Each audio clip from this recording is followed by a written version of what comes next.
নমস্কাৰ সকলোকে নমস্কাৰ জনাইছোঁ। আজি আমি গুড হেণ্ডৰাইটিং ধুনীয়া হাতৰ আখৰ তিনিশাৰী আহিব, সেইকাৰণে ইয়াত প্ৰশ্ন এনেধৰণে থাকিব ৰাইট গুড হেণ্ডৰাইটিং 3 লাইনছ। তিনিশাৰী লিখিব লাগিব ধুনীয়া হাতৰ আখৰ। এনেকুৱা এটা বাক্য, যিকোনো এটা বাক্য দিয়া হ'ব। মই জাষ্ট এটা এক্সাম্পলহে দিছোঁ। ইয়াত অনেষ্টি ইজ দ্য বেষ্ট পলিচি আৰু এনেকুৱা ধৰণৰ আৰু বেলেগ বাক্য আহিব পাৰে। তোমালোকে কি কৰিব লাগিব, যিটো তিনিশাৰী বাক্য লিখিব দিয়ে সেইটো আমাৰ ধুনীয়া হাতৰ আখৰ তিনিশাৰী লিখিব লাগিব আৰু ইয়াত মাৰ্ক থাকিব 6 মাৰ্ক, সেইকাৰণে দেখাই দিবলৈ লৈছোঁ।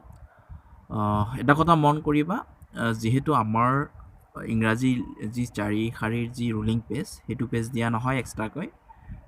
মই যেনেকুৱা পেজত লিখিছোঁ ঠিক তেনেধৰণৰ পেজে পৰীক্ষাত দিয়া হ'ব, বা সেই পেজতে লিখিব লাগিব পৰীক্ষাৰ যিখন পেজ দিয়া হ'ব।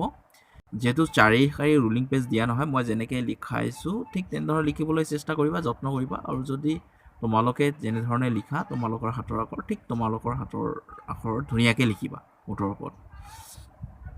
তো এতিয়া কথা হ'ল, আমি ধুনীয়া হাতৰ আখৰ যিটো শাৰীত লিখিব দিব, যিটো বাক্য লিখিব দিব, সেইটো আমাৰ ধুনীয়াকৈ হাতৰ আখৰ লিখিব লাগিব। তথাপিও মই এবাৰ দেখাই দিছোঁ আমি কেনেধৰণে আৰু ধুনীয়াকৈ হাতৰ আখৰ লিখিব পাৰোঁ।